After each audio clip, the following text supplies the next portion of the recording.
इंसान की आंख जो देखती है वो दरअसल हकीकत का सिर्फ एक छोटा सा हिस्सा है। इस दुनिया के पर्दे के पीछे एक ऐसी मखलूकी दुनिया आबाद है जिसे हम आलिम अरवाह या रूहानी दुनिया कहते हैं। जब अल्लाह ताला ने आदम अलैहिस्सलाम को पैदा किया तो सबसे पहले अरवाह को वजूद दिया, वो नूरानी मखलूकात जो अभी जिस्मानी दुनिया में दाखिल नहीं हुई थी। हर रूह अपने खालिक के सामने हाजिर हुई और अल्लाह ने पूछा, अलिस्तु बिरब्बिकुम, क्या मैं तुम्हारा रब नहीं हूँ? सबने एक जुबान होकर कहा, बला, हाँ, आप ही हमारे रब हैं।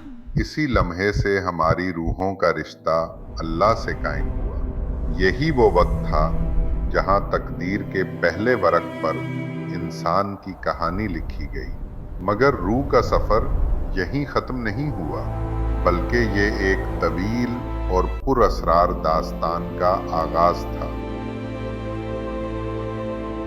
रूहानी दुनिया में ऐसी कई मखलूकात हैं जिन्हें इंसान आम तौर पर नहीं देख सकता। फरिश्ते, जिन्नात और नूरी अरवाह, ये सब अल्लाह की मखलूकात हैं जो मखसूस जिम्मेदारियां निभा रही हैं।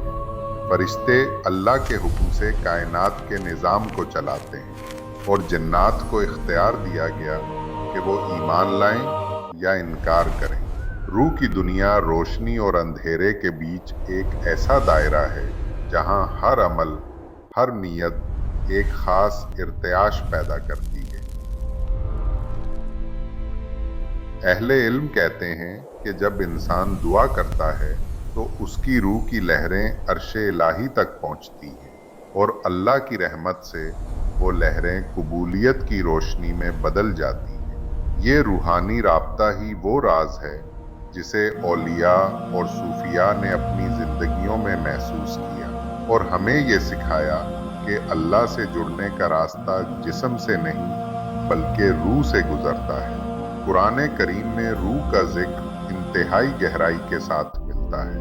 अल्लाह ताला फरमाता है, वयसअलूनका अनिर रूही कुलिर रूहु मिन अम्री रब्बी, और वो तुमसे रूह के बारे में पूछते हैं, कह दो रूह मेरे रब के हुक्म से है। इस आयत में एक ऐसा राज छुपा है जो इंसान की अकल से बालातर है।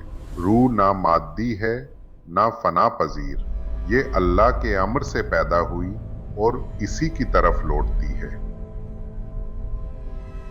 मौत के बाद जब इंसान की रूह जिस्म से निकलती है तो वो एक नए जहान में दाखिल होती है, आलिम बरज़ख।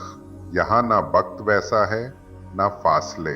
बाज अरवाह सुकून में रहती हैं, कुछ अजाब में और कुछ दुनिया के अपने अजीजों के इर्द गिर्द गर्दिश करती हैं। रूहानी दुनिया में इंसाफ का पहला मंजर वहीं से शुरू होता है। बाज अहले इरफान कहते हैं कि रूह का सफर ख्वाबों, एहसासात और इल्हाम के जरिए जारी रहता है। जब इंसान नेक नीयत और पाक दिल होता है तो इसकी रूह ज्यादा रोशनी जज्ब करती है।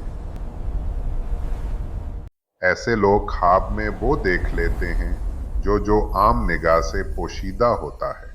कई अहादीस में जिक्र है कि नेक अरवाह एक दूसरे से मुलाकात करती है और कभी कभार जिंदा लोगों के ख्वाबों में आकर पैगाम देती है। ये आलिम अरवाह की वो लतीफ झलक है जो हमें एहसास दिलाती है कि जिंदगी सिर्फ जिस्मानी कैद नहीं बल्कि रूह की मुसलसल हरकत है। हर नेक अमल, हर सजदा, हर दुआ रूह को बुलंद करती है और उसे इस मकाम तक ले जाती है जहां अल्लाह की कुर्बत महसूस होने लगती है। आखिरकार रूह का सफर उस दिन मुकम्मल होता है जब क़यामत कायम होगी।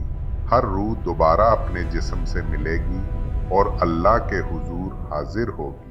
वहां कोई पर्दा नहीं, कोई फरेब नहीं, सिर्फ हकीकत होगी। अहले ईमान के लिए ये दिन रोशनी का दिन होगा जहां रूहें अपने रब से मिलेंगी और वो फरमाएगा, या ए इत्मीनान पाने वाली रूह, अपने रब की तरफ लौटा तो उससे राजी और वो तुझ से राजी। یہ وہ لمحہ ہوگا جہاں روح کا اصل مقصد پورا ہوگا۔ ملاقات خالق۔ انسان کی اصل حقیقت اس کے جسم میں نہیں بلکہ اس روشنی میں ہے جو اللہ نے اس کے اندر رکھی۔ روح وہ راز ہے جو مٹی میں چھپا ہے مگر اس کی چمک آسمانوں تک پھیلتی ہے، اور یہی عالم ارواح کا پیغام ہے کہ زندگی عارضی ہے مگر روح ہمیشہ زندہ رہتی ہے۔